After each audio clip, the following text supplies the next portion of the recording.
선조들로부터 이어받은 양무호남 시무국가의 숭고한 구국 정신으로 지금의 위기를 극복하고 새로운 대한민국을 건설하는데 힘을 모으자 김영록 전남도지사는 4일 혼돈의 시대가 끝난 만큼 민생경제 회복에 역량을 쏟겠다. 정부는 지방재정 확충과 석유화학 철강산업 위기 극복 대책을 신속히 시행하고 전남 핵심 산업에 과감히 투자하길 바란다고 말했다. 김영록 지사는 이날 도청 브리핑룸에서 윤석열 대통령 탄핵 인용에 따른 대도민 담화문을 발표, 헌법과 정의, 민주주의를 지키기 위해 한뜻으로 힘을 모아준 위대한 국민의 승리라며 이같이 밝혔다. 이어 12.3 불법 비상계엄과 111일간의 탄핵 정국으로 국정은 사실상 중단됐고 극단적 대립과 갈등은 깊어졌다. 민생은 얼어붙어 경제적 고통까지 감내해야만 했고 국가 경쟁력마저 크게 약화됐다며 이제 한마음 한뜻으로 새로운 대한민국을 향해 다시 힘차게 도약해야 할 때라고 진단했다. 특히 민생경제 회복을 강조했다. 김영록 지사는 전남도는 지난해 탄핵안 가결 직후 1185억 규모 긴급 민생안정대책을 이번에는 5373억 원의 자체 추경을 편성했다며 앞으로 활력을 잃은 골목상권 회복과 건설 경기 부양, 석유화학, 철강산업 경쟁력 강화에 전력을 다하겠다고 다짐했다.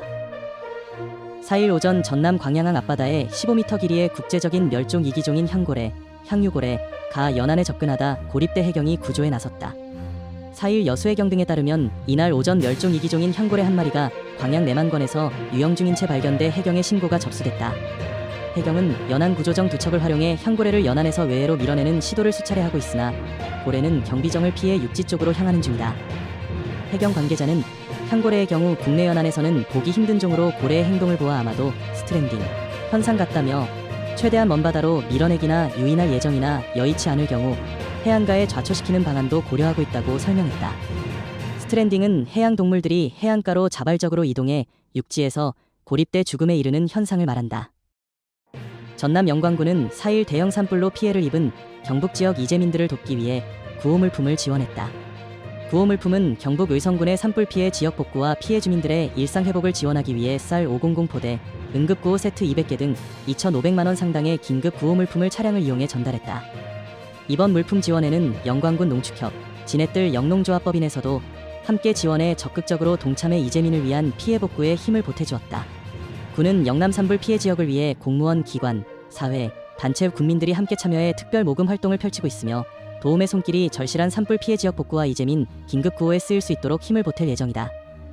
장세일 영광군수는 산불로 피해를 입은 이재민 분들께 깊은 위로의 말씀을 전하며 구호 활동과 피해 복구에 최선을 다해 지원할 것이라며 피해 주민들이 조속히 정상적인 생활로 복귀할 수 있기를 바란다고 말했다.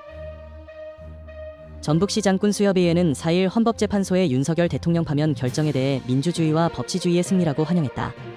전북시장군수협의회는 이날 탄핵 결정 직후 낸 입장문에서 내란 수괴가 총칼로서 말살하려 했던 대한민국의 민주주의를 깨어있는 시민의 단합된 힘으로 끝내 지켜냈고 4.19 혁명 이후 한국 민주주의 역사에 새로운 한 획을 그었다고 밝혔다. 이어 이번 헌재의 윤석열 탄핵 결정으로 현직 대통령이라 할지라도 헌법 위에 군림할 수 없다는 자명한 진리를 다시 한번 확인하는 계기가 되기도 했다고 강조했다. 그러면서 앞으로도 우리의 민주주의는 법치와 자유 수호를 위해 행동하는 여러분들이 계시기에 어떠한 바람에도 쉽게 흔들리지 않을 것이며 더욱 깊고 단단하게 뿌리내릴 것이라고 덧붙였다. 한편 전북시장군수협의회는 내란 사태로 인한 정치적 불신을 해소하고 훼손된 민주주의의 회복과 비상계엄으로 극심한 타격을 받은 국민의 삶을 지키는데 혼신의 힘을 다하겠다고 말했다.